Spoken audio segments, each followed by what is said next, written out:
reencarnação não existe. Vamos começar então pensando assim, o que é reencarnação e o que é ressurreição. Aqueles que defendem a reencarnação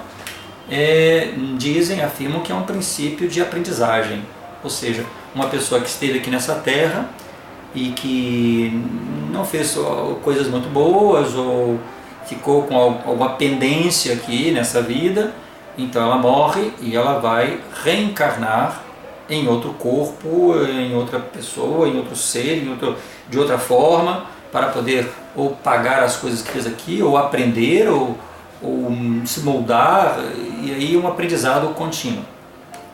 A ressurreição é quando, biblicamente, as escrituras fazem referência a um processo em que a pessoa viveu nesta terra e um dia ela vai ressurgir, ela vai ressuscitar para o encontro com Deus.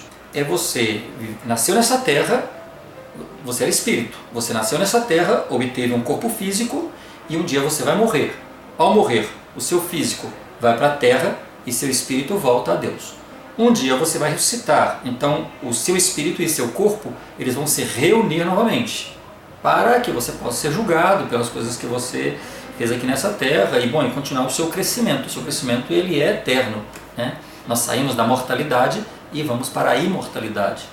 E aí nós vamos então continuar nosso crescimento, mas nada de retornar. O nosso progresso ele é contínuo, ele é crescente, né? Ele não volta, ele não retorna, né? Bom, mas para a gente entender, e a reencarnação é um princípio que o homem ao longo dos tempos foi desenvolvendo, né? Pensando em ideias e possibilidades, mas as escrituras em nenhum momento. Eu desafio a qualquer leitor das escrituras, da Bíblia, ou qualquer... Não prevê, não fala em nenhum momento sobre reencarnação, mas fala sobre ressurreição. A primeira ressurreição que existiu, foi a ressurreição de Jesus Cristo. Até Jesus Cristo ressuscitar, ninguém havia ressuscitado, né? A partir do momento em que Cristo ressuscita, as escrituras falam que ele rompe as cadeias da morte. E aí ele abre as portas para que todas as pessoas possam ressuscitar. Quem vai ressuscitar um dia? Todas as pessoas vão ressuscitar. Não precisa ser membro de uma igreja, não precisa ter uma religião, não precisa acreditar em nada. A ressurreição ela é gratuita. A ressurreição, todas as pessoas que nasceram nessa vida, nessa terra, todas elas vão ressuscitar um dia. E nessa ressurreição, cada um vai então dar conta a Deus das coisas que fez nesse estado que nós estamos aqui, que é o estado mortal. Nós estamos no primeiro estado, né, que é o estado espiritual, estamos aqui no estado mortal e vamos continuar avançando. Nós não voltamos e retornamos, e voltamos e retornamos, e voltamos. Não é uma coisa que você vai e volta. O seu progresso, o nosso progresso, ele é contínuo. Então, nós um dia vamos prestar contas a Deus sobre as coisas que nós fizemos aqui nessa vida, que as escrituras chamam de segundo estado. Então, a primeira ressurreição que aconteceu foi a ressurreição de Jesus Cristo. A partir dele, então, as escrituras falam que ele rompeu as cadeias da morte e ele concedeu, então, a todas as pessoas esse privilégio da ressurreição.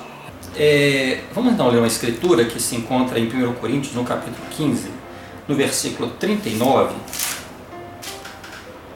Diz assim, 39 a 42.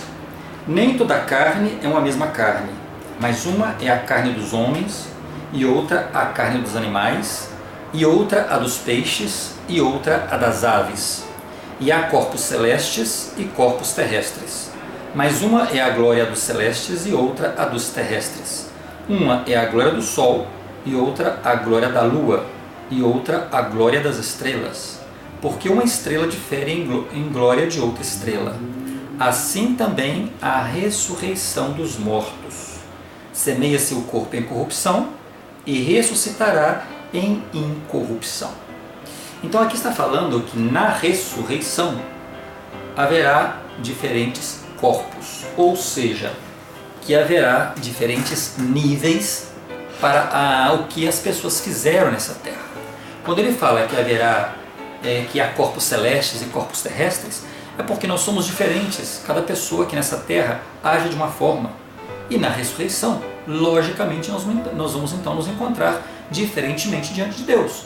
Há pessoas más, há pessoas mais ou menos, e há pessoas boas, há pessoas que fazem, que produzem, há pessoas que não fazem nada, que são desinteressadas com as coisas, há pessoas que são totalmente contrárias e só fazem o mal. Então não tem como, não seria justo que nós ressuscitássemos todos da mesma forma. É tão importante isso, porque, por exemplo, há um perigo muito grande quando a gente fala sobre essas cerimônias para os mortos, né? Uma pessoa morre, então depois vamos ter aí uma celebração depois de 7 dias que ela faleceu, ou vamos ter uma celebração 30 dias depois do falecimento, e prestam-se homenagens àquele falecido, e falam que ele era isso, que ele era aquilo, e fala que ele vai encontrar com Deus. Cuidado com isso, não é bem assim. Porque a pessoa, ela esteve nessa vida fazendo só coisa ruim. Foi uma pessoa má, uma pessoa que só pisou na bola, só fez coisa errada. Como que ela vai morrer e vai direto lá para Deus? Não tem sentido, né? As coisas que a gente faz aqui na Terra, nós vamos ter que prestar contas a Deus sobre essas coisas, né? Inclusive as Escrituras falam que tudo que nós fazemos nessa Terra está registrado em livros, os livros sagrados, né? Então os anjos estão escrevendo, né, as coisas que nós fazemos aqui nessa terra, tanto as coisas boas como as coisas más. Então eu imagino que é mais ou menos uma balança. Naquele dia da nossa ressurreição vai ser colocado numa balança as coisas boas que nós fizemos e as coisas más. Ninguém vai poder discutir, vai estar escrito nos livros, ninguém vai poder mentir. Então se você fez mais coisas boas, a balança vai pender para o seu lado. Se você fez mais coisas ruins, ela vai para o outro lado. Então naquele momento é que nós vamos ver que vamos ter corpos celestes, corpos terrestres e corpos telestes. Por quê? Porque cada um vai receber de acordo com as obras que fez aqui nessa terra, né?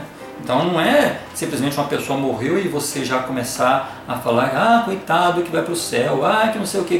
Não, isso depende do que ela fez nessa terra, né? É totalmente contraditório. Na morte, você chega e fala, se a pessoa vai não vai não. Ela vai ter que prestar contas das coisas que ela fez aqui nessa terra. Então, eu posso dizer o seguinte, que a doutrina da reencarnação é uma doutrina totalmente oposta às crenças de nosso Pai Celestial, às crenças de Deus, né? O apóstolo Pedro, ele vai falar sobre isso. Pedro, no capítulo 1, ele fala sobre isso. Olha o que ele diz. Pedro, no capítulo 1, ele vai falar assim, no versículo 3. Bendito seja o Deus e Pai de nosso Senhor Jesus Cristo, que segundo a sua grande misericórdia, nos gerou de novo para uma viva esperança, pela ressurreição de Jesus Cristo dentre os mortos. Quando ele fala que nos gerou de novo para uma viva esperança pela ressurreição de Jesus Cristo, é o que eu acabei de falar. Nós nascemos, fomos gerados. Quando nós morrermos, na nossa ressurreição, é como se o Senhor nos gerasse de novo para uma viva esperança pela ressurreição de Jesus Cristo. Ou seja, a partir da ressurreição de Jesus Cristo é que então é estendido a todos nós essa ressurreição para nós continuarmos o nosso crescimento eterno, né? Isso é específico, né, nas Escrituras. Outra Escritura também que vai comprovar isso aí, isso aqui os apóstolos falando, conversando, e olha o que a Escritura, o que ela fala. Não vos admoestamos nós expressamente que não ensineis nesse nome? Isso aí é os judeus falando com os apóstolos que estavam pregando a doutrina, que estavam ensinando, né? E aí eles chamaram a atenção de Pedro, porque Pedro ensinava em nome de Jesus Cristo. E então eles chamam a atenção de Pedro. Já falamos para você não ficar ensinando em nome dessa pessoa, em nome desse Jesus. E eis que já enchesse Jerusalém dessa vossa doutrina, e quereis trazer sobre nós o sangue deste homem, ou seja, Jesus Cristo? Porém, respondendo Pedro e os apóstolos, disseram: mais importa obedecer a Deus do que aos homens.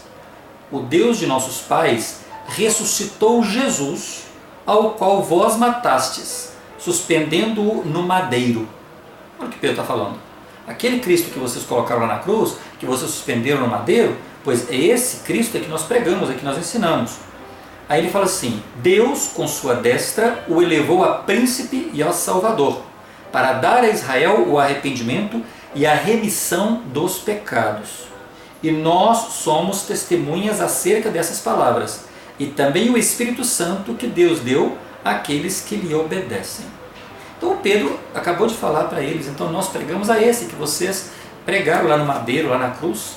Esse é o Cristo. E através dele, então, pelo arrependimento das coisas erradas, né, que nós fizemos, então, nós seremos perdoados. Né?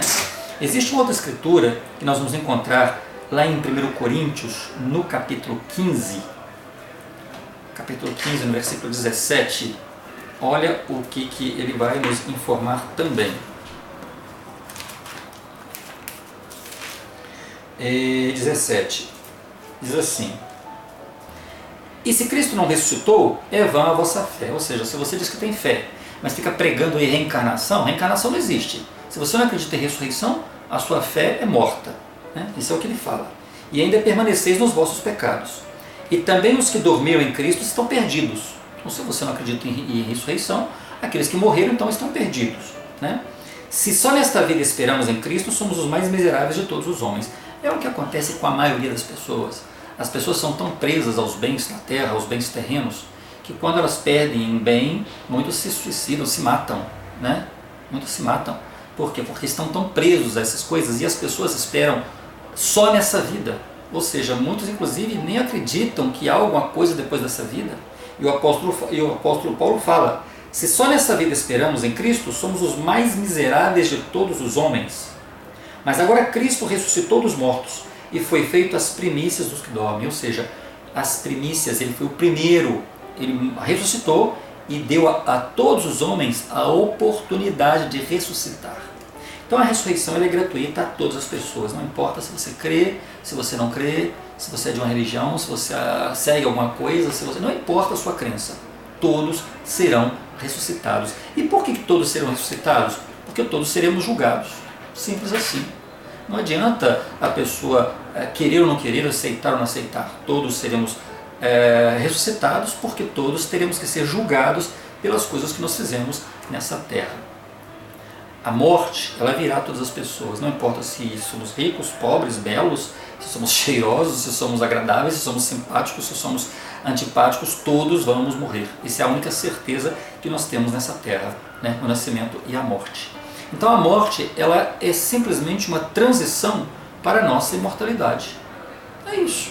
Ela é a nossa transição para a imortalidade. Por isso é necessário nascer nessa terra, obter um corpo, passar pelas experiências dessa vida e falecer. Porque com o falecimento, nós então entramos para um processo de imortalidade. Aí sim, não significa que todos vamos receber as mesmas bênçãos. Cada um vai receber de acordo com as coisas que fez aqui nessa terra. Por isso, a ressurreição é um princípio bíblico. Ele existe, ele foi predito, ele foi explicado, ele está nas Escrituras. Reencarnação é invenção dos homens, é fábula, é história, é perda de tempo. Né? Aí a pessoa fala assim: mas eu fui num centro espírita e eu vi um espírito manifestando em fulano. Olha, eu posso falar porque eu cresci frequentando os centros espíritas, porque parte da minha família era espírita e eu sei o que é um centro espírita. E eu presenciei várias vezes em que realmente houve manifestações. Eu posso, por exemplo, nascer e ter aqui um espírito que me acompanha a vida toda. Nós sabemos que lá na Batalha dos Céus, quando o plano de Deus foi exposto, 1/3 de todos os espíritos que estavam lá rejeitaram o plano. Isso é bíblico. E 1/3 desses espíritos foram expulsos de lá para a Terra com o castigo eterno de nunca obter um corpo. Porque lá eles não aceitaram o plano, eles rejeitaram o plano, eles foram contra Deus, contra os mandamentos que o Senhor expôs, contra tudo que estava sendo estabelecido, e eles então negaram o Cristo e foram então expulsos para a terra com o castigo de nunca obter um corpo. Pois esse espírito pode me acompanhar a vida toda, pode estar aqui do meu lado agora. E se eu vou num centro espírita, se eu acredito num centro espírita, e na hora lá então, esse espírito pode se manifestar em mim, claro que pode, por que não? Eu posso ceder o meu corpo, ele se manifesta em mim e fala: eu conheço fulano, no dia tal ele fez isso, eu conheço esse crânio, ele fez isso. Alguém que está ouvindo fala: puxa, é verdade, é isso mesmo, a pessoa está nesse corpo. E não é a pessoa não está naquele corpo. O que está ali é um espírito enganador, é um daqueles espíritos que foram expulsos de lá. E é assim que o mal que Satanás ele faz para poder frustrar, ou pelo menos tentar frustrar o plano de Deus nessa terra. A Bíblia fala sobre isso, né? Fala sobre isso, que esse é um terço. Quando Satanás foi expulso de lá, ele jurou fazer o homem tão miserável quanto ele é. Ele jurou tentar de todas as formas frustrar o plano de Deus nesta terra. Então, a reencarnação é uma invenção dos homens. A ressurreição é doutrina bíblica. A ressurreição é um processo pelo qual todos nós vamos ter que passar um dia. Por isso é bom que a gente faça coisas boas, que a gente pratique boas ações, que a gente respeite o próximo, que a gente ame o próximo, que a gente tolere o próximo, que a gente aceite o próximo, que a gente procure beneficiar o próximo, porque todas as vezes que nós estamos a serviço do nosso próximo, nós estamos a serviço de nosso Deus. Por isso nós não temos direito de julgar ninguém, de diminuir ninguém, de humilhar ninguém, de se sentir superior a ninguém. Nosso chamado, nosso objetivo nessa vida é tratar o próximo, é tratar o outro, é conviver com o outro como filho de Deus. Porque se todos somos filhos de Deus, nós todos somos uma única família. Então eu não tenho o direito, né, de julgar ninguém e nem de me sentir superior a ninguém. Esse é o plano de Deus, que nós sejamos sensíveis às dores do outro, que nós possamos respeitar o outro, que nós possamos aceitar o outro, porque quando nós fazemos um benefício, quando nós fazemos o bem ao próximo, nós estamos servindo ao nosso Deus. Por hoje é só.